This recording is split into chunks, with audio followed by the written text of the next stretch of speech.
Juízo investigativo. O Império contra-ataca. Eu sou Ezequiel Gomes, você está no canal Vem Senhor Jesus e hoje nós continuamos a nossa série a respeito da doutrina do juízo investigativo. Nos últimos 2 vídeos eu fiz um breve e leigo excurso sobre algumas questões de psicologia e sociologia da religião que precisam ser consideradas quando a gente toma a decisão de nos debruçar em torno das polêmicas sobre a doutrina adventista do juízo investigativo, tá bom? Esses quadros de sociologia e psicologia da religião são importantes para a gente se situar, né, dentro de uma forma assim um pouco mais cuidadosa, mais ampla em função da discussão.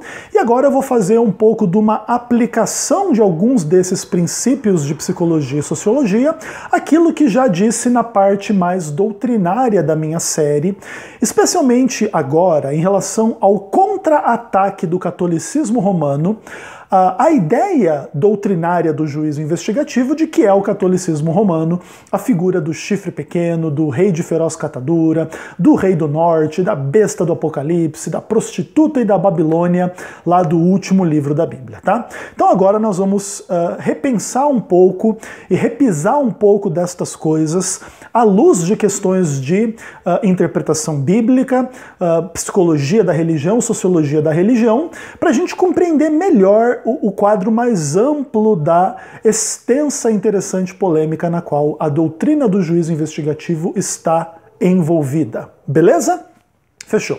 Então assim, pessoal, agora a gente precisa levar um pouco mais a sério essas discussões, porque eu acho que agora a gente já está preparado mais para compreender um pouquinho mais, de forma mais extensa, mais exata e mais profunda, onde residem de fato as polêmicas.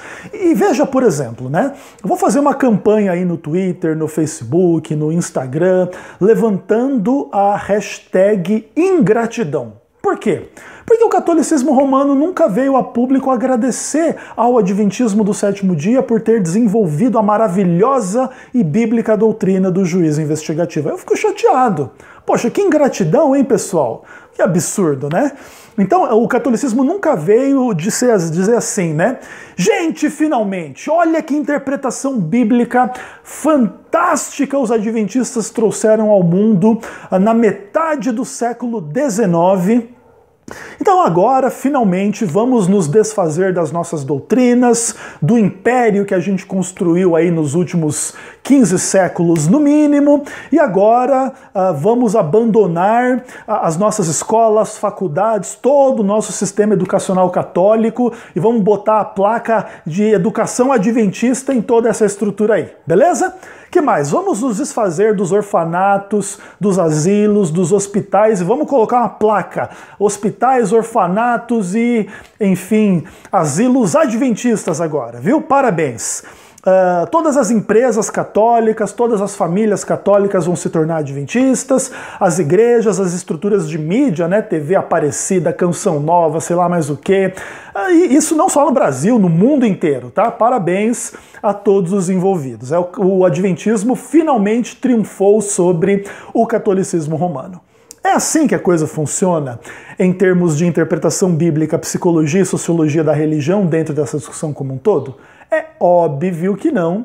E o império gigantesco que é o catolicismo romano não é um império inerte, morto, mas é um organismo vivo, tá? E eu gostaria de falar um pouco assim do contexto do contra-ataque do catolicismo romano em relação à doutrina do juízo investigativo, tá? Então vamos começar identificando um pouco assim dessa doutrina do juízo investigativo. Bom, quais são os antecedentes teológicos que vão preparar o terreno para a existência de tal doutrina adventista? Então, tira um pouco a Igreja Adventista de cena. Quais são os movimentos, quais são os fenômenos religiosos que contextualizam a existência do movimento adventista? Primeiro de tudo, é o movimento wesleyano de santidade, tá bom?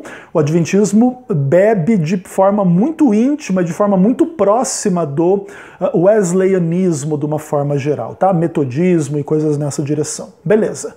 E o que é o wesleyanismo, o metodismo? É um ramo dentro do arminianismo, que é uma divisão dentro do protestantismo. Opa, a gente já enxergou todo o pedigree, todo o desenvolvimento histórico que lá na frente vai conduzir à existência adventista e à doutrina do juízo investigativo, beleza? Aí o católico já começa assim a se arrumar na cadeira, né? Esfregar as mãos para começar o seu contra-ataque. Ah, entendi. Então quer dizer que eu, Igreja Católica Romana, estou lidando com protestante, arminiano, wesleyano, adventista? Ah, que legal, senta aqui e vamos conversar. E aí eu me lembro de um famoso programa de televisão quando eu era criança, né? Chamava-se Rá-Tim-Bum, que tinha um quadro onde o menino sentava no sofá e aí vinha a vinheta, né? Senta que lá vem a história. E agora o catolicismo vai reagir e vai dizer o seguinte: o pessoal do juízo investigativo, vocês estão pensando o quê? Vocês estão pensando que a igreja nasceu no século XVI com a Reforma Protestante? Tem um gap aí de 1500 anos entre Cristo e o nascimento da igreja? É isso que vocês estão pensando? Já é o primeiro soco. E nem começou ainda a pancadaria, tá bom? Veja bem, vocês então são, pessoal aí do juízo investigativo é arminiano. Ah, mas protestante tem uns calvinistas e luteranos e não sei mais o que. Vocês estão completamente divididos entre vocês. E entre vocês existe o quê? O subjetivismo. Um fala uma coisa, outro fala outra, é uma loucura total esse movimento protestante de vocês. E vocês querem atacar a Igreja Católica, que inclusive é uma igreja universal, tem unidade e etc. Vocês estão malucos, cara. Vocês são loucos. O que mais? Protestante, por causa desse subjetivismo e dessas divisões internas, o protestante está acostumado a ensinar qualquer idiotice e vai ter alguém que crê. É os crentes, né? Qualquer besteira que você sair por aí pregando, sem base histórica, sem base tradicional, sem base bíblica, sem boa interpretação, cheio de maluco por aí, vai ter alguém que acredita. Isso é protestantismo, meus irmãos. Outra coisa.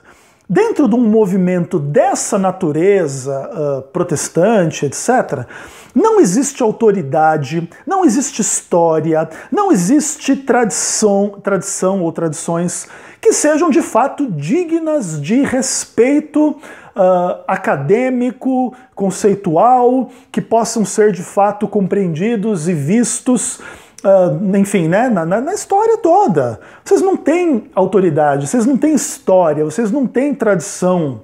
Não dignas de respeito, claro, vocês têm a história do movimento dividido, fracassado, onde o subjetivismo reina, onde cada um fala o que quiser, onde não há autoridade, não há disciplina, não há unidade. Parabéns para vocês! E vocês estão querendo falar do catolicismo romano? Vocês são loucos. O que mais? Protestante é anarquista mimado, movido por ódio, calúnia, difamação contra a Igreja de Cristo, a única. Tá ficando bem interessante aí a pancadaria.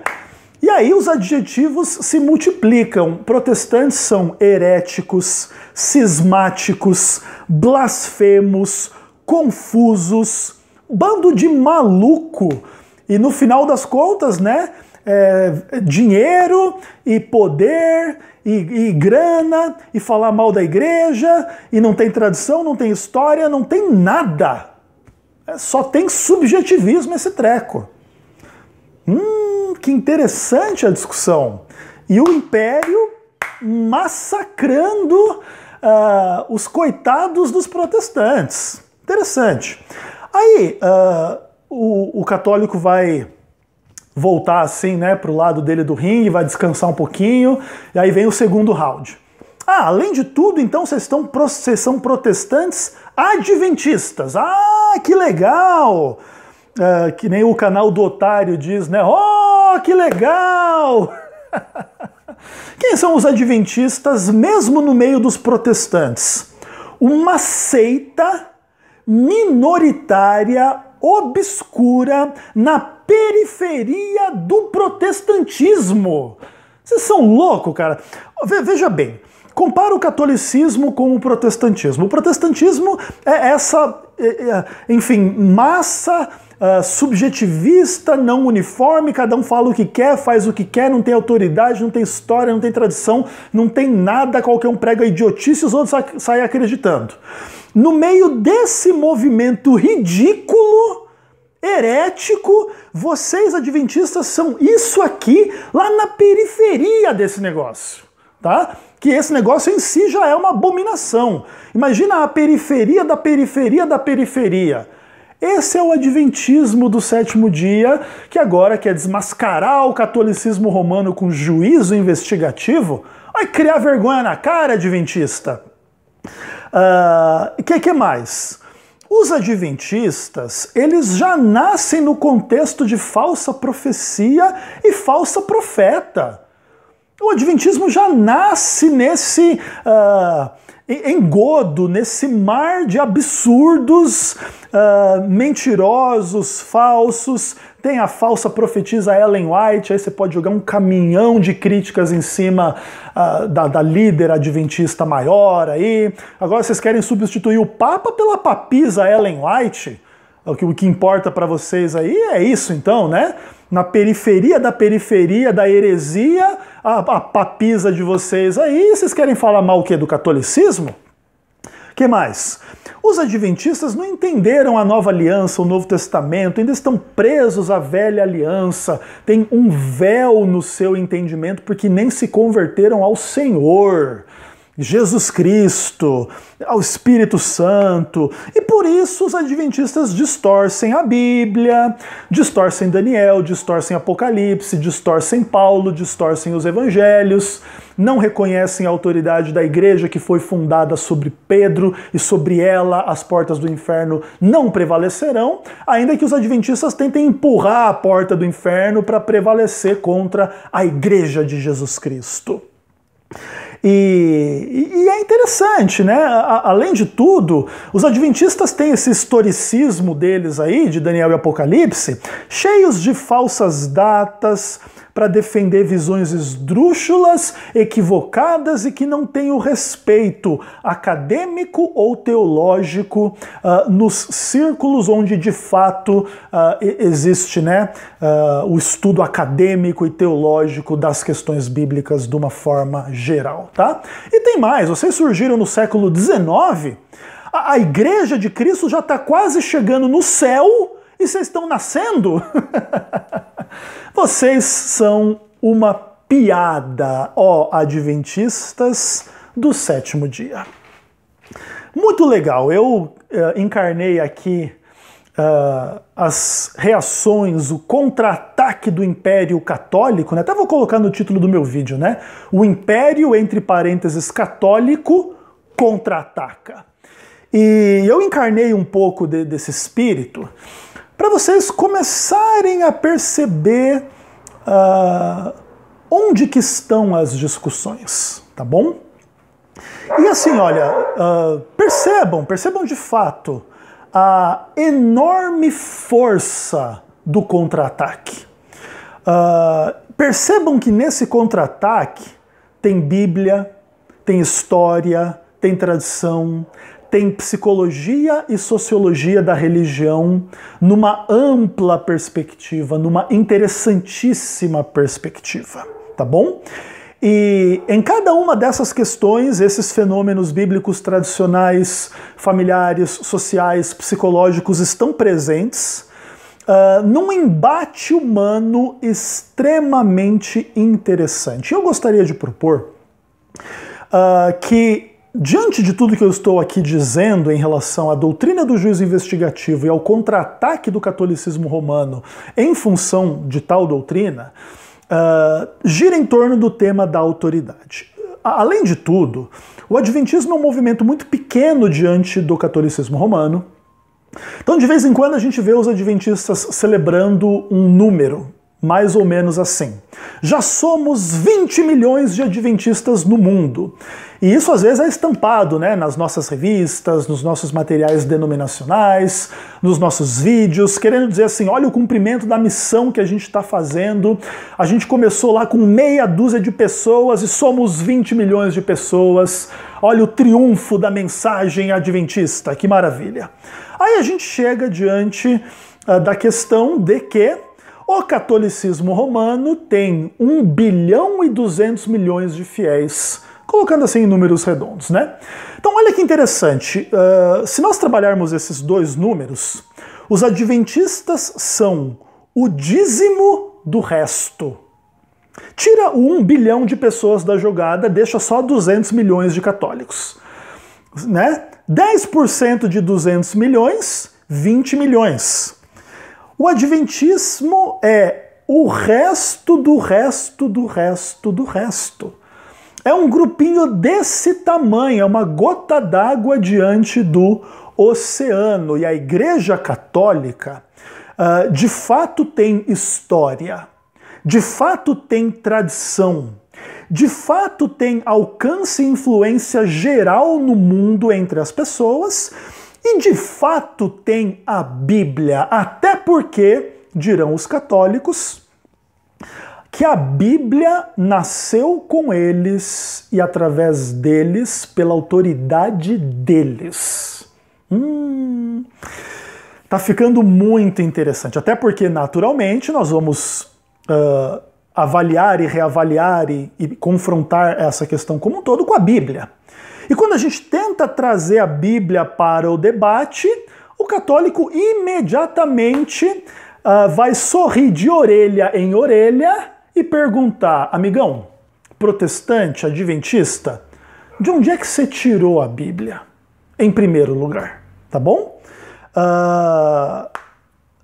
Veja, olha que questão interessante está aqui posta, né, em torno da Bíblia.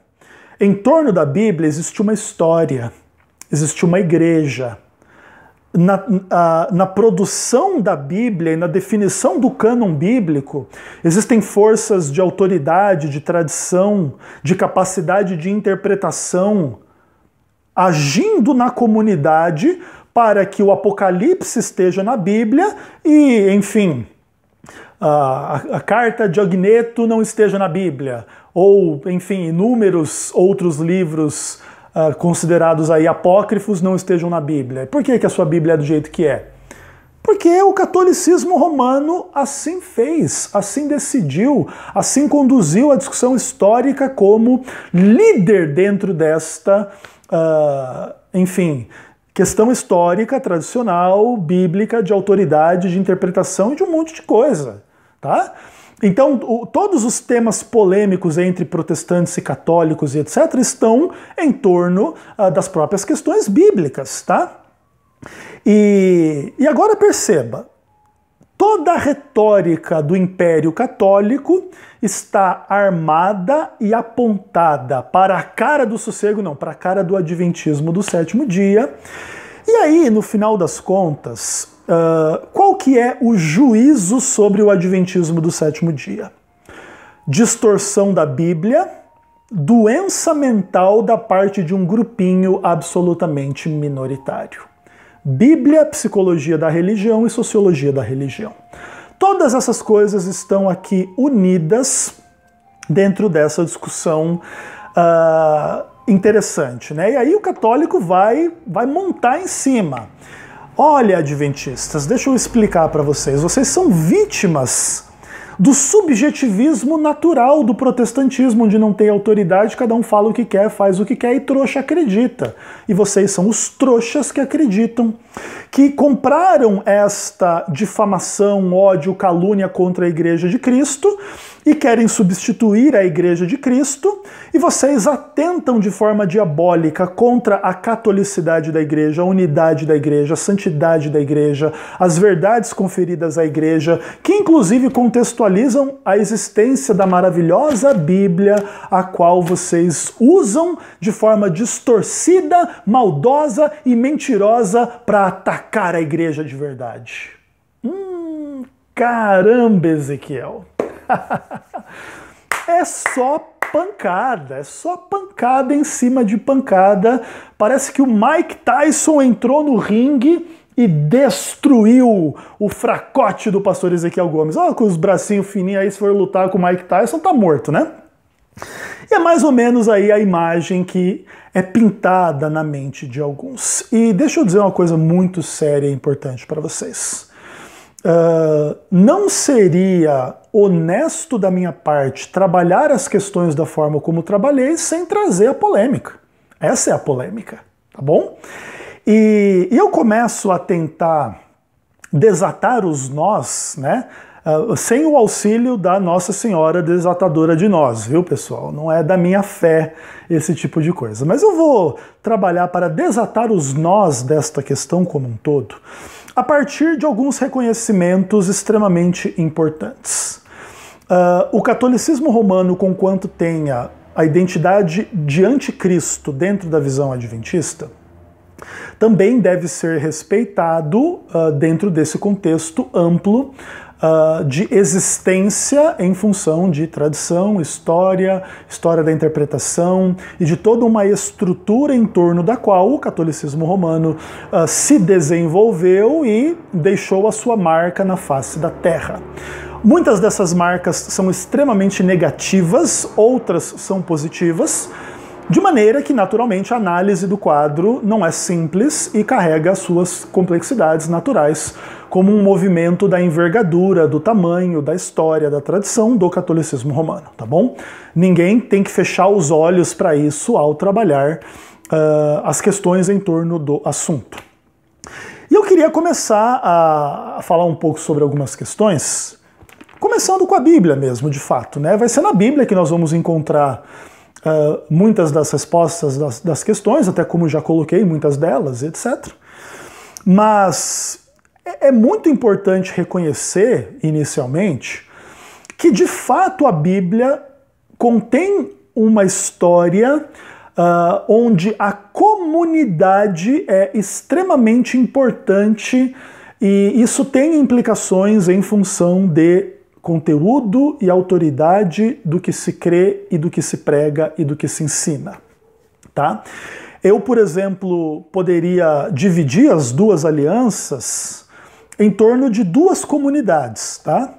A comunidade que experimentou o êxodo e a comunidade que testemunhou a ressurreição de Cristo. Eu creio que essas duas comunidades contextualizam a existência da Bíblia e são muito importantes para algumas questões em torno da Bíblia. Imagine que Moisés ou alguém em nome de um tal Moisés começasse a inventar uma história de que Deus visitou um povo que era escravo, tirou esse povo da terra do Egito, fez milagres assim, assim, assim e estabeleceu esse povo na terra de Canaã.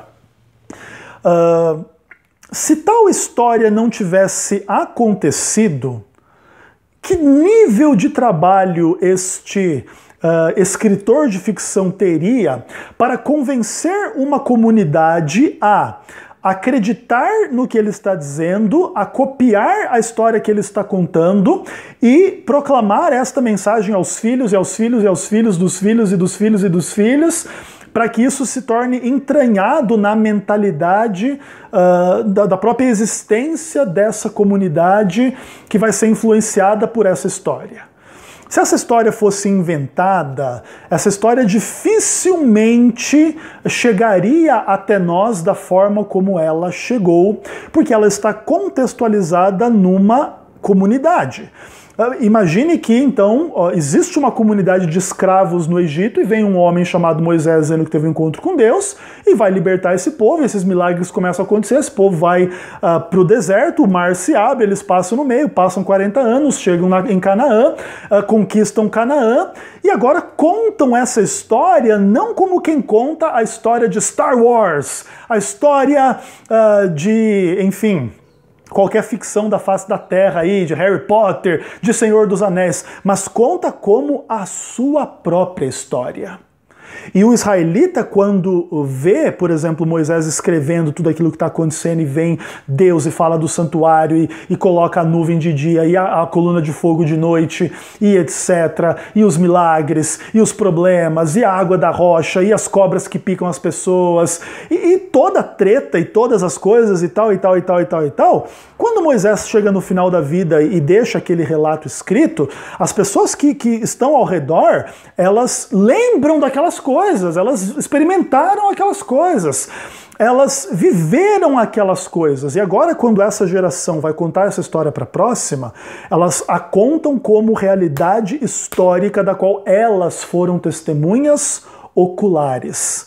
E agora isso vai se transformar em literatura que vai sendo copiada e passada, e em torno dessa literatura que vai sendo copiada e passada existe a tradição oral, os costumes, as questões de vida, né, lá no deserto, de vida lá em Canaã, e um monte de questões vai acontecer e essa história vai continuar sendo contada, vai continuar sendo escrita. 1000 anos depois, Davi vai chegar e vai cantar o salmo louvando Deus que tirou o povo da terra do Egito. E hoje nós vamos continuar cantando e lendo e orando o salmo que Davi escreveu e etc. Então veja, de fato existe aqui tradição, história, comunidade, autoridade dessa comunidade. Essa comunidade vai mais cedo ou mais tarde acabar filtrando. Se alguém tentar escrever um segundo livro do Êxodo que conta uma história diferente, vai dizer, opa, pera aí, não é bem isso que a gente viu não, aqui a história é um pouco diferente, tá? Naturalmente também a Bíblia naqueles primeiros momentos não tinha a sua forma completa, a sua forma atual. Então, de fato, todas essas questões precisam ser pensadas de forma profunda porque elas são reais, ainda que as implicações disso vão ser bastante polêmicas. E aí, beleza, então aí um desenvolvimento histórico extremamente amplo, interessante, complexo, chega a plenitude do tempo, segundo Paulo posteriormente vai refletir em relação à vinda de Cristo.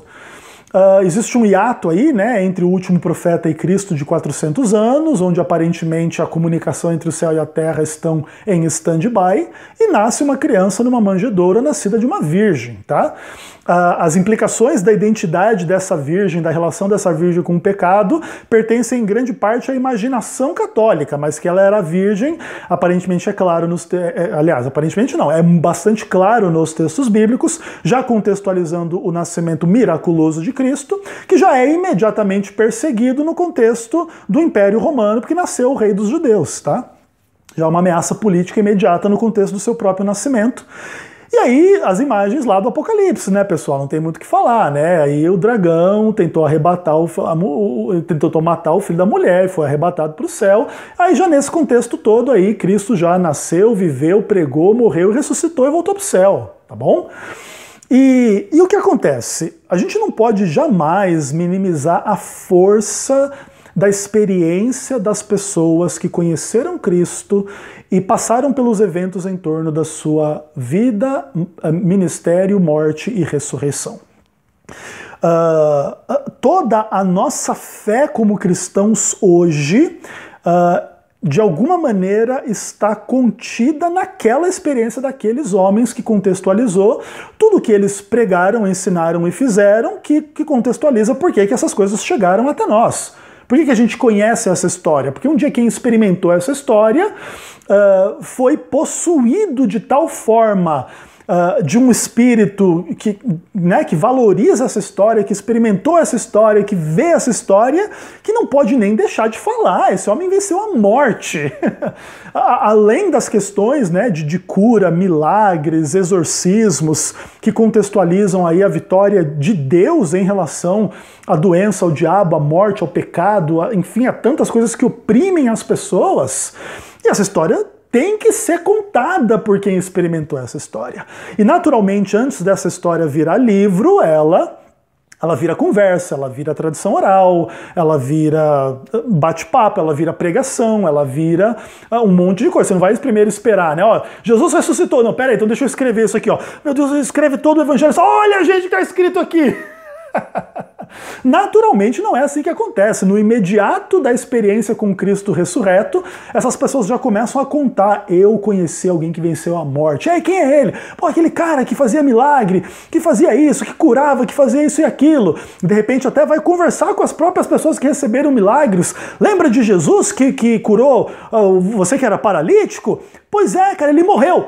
Pá, cara, que absurdo, morreu. Não, mas tem mais, ele ressuscitou. Nossa! Então imagine a força que essa história começa a ganhar no contexto da comunidade em torno das pessoas que experimentam a ressurreição, né, os eventos em torno da morte e da ressurreição de Jesus. E naturalmente tudo isso vai contextualizar uma tradição. Com o passar do tempo, essa tradição vai se cristalizar numa tradição oral e vai começar a ser escrita e descrita nas formas dos livros que adiante serão canonizados e colocados como o testemunho bíblico da questão como um todo. E ainda tem muita coisa para a gente pensar em relação a tudo isso. Então vamos lá. É bem verdade, portanto, que os assuntos em torno da Bíblia devem conter as questões relativas, tá, a uma primeira igreja, a uma primeira tradição, que inclusive antecede a existência da Bíblia, e depois, dentro de um contexto de uma comunidade, haverá, de alguma forma, o exercício de uma autoridade em função da qual se identificará que alguns documentos refletem de fato a fé desta comunidade e outros não, ainda que esses outros que não refletem tentem se mesclar com essa história para reproduzirem a si mesmos e serem levados avante diante das suas próprias agendas, tá? Essa história também não vai ser contada só de um prisma, ela vai ser contada de muitos prismas, e alguns desses prismas vão tentar introduzir-se como fé cristã, e vão tentar trabalhar em contextos de gnose, em contextos de heresias XYZ, de um monte de coisas, histórias fantasiosas, inclusive para trazer autoridade para os criadores dessas histórias e dessas interpretações. Então sim, tudo isso contextualiza a existência da Bíblia, e nenhum adventista do sétimo dia nega essa história.